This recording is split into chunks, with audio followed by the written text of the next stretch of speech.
Christophe Castaner, les forces de l'ordre sont engagées sur plusieurs fronts. La fronde des Gilets jaunes, la contestation des lycéens, jusqu'à hier soir la traque du terroriste et le plan urgence attentat. Avez-vous vraiment les effectifs suffisants pour mener toutes ces missions simultanément ? Oui.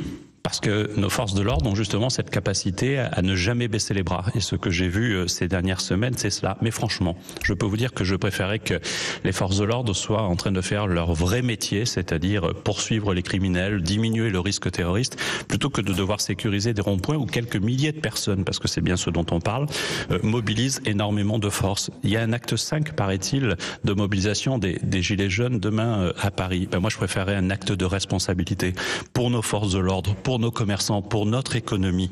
Il faut qu'ils se rendent compte, les Gilets jaunes, notamment à Paris, qu'ils ont fait vivre un coucou, celui de la violence des ultras, de droite ou de gauche, celui des voleurs, des casseurs, qui profitent de la manifestation pour se livrer au cassage tel qu'on l'a vu.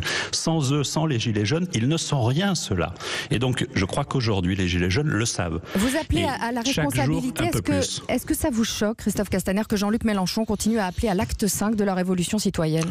Écoutez, mon boulot n'est pas de commenter Jean-Luc Mélenchon, je laisse Jean-Luc Mélenchon à ses invitations révolutionnaires multiples, mais il fait partie peut-être aussi des coucous. Je crois que les Gilets jaunes ne le reconnaissent pas comme leur chef.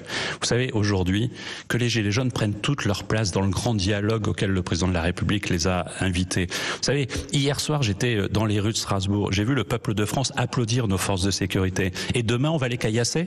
Et demain, on va laisser faire ça ? Moi, je m'y refuse.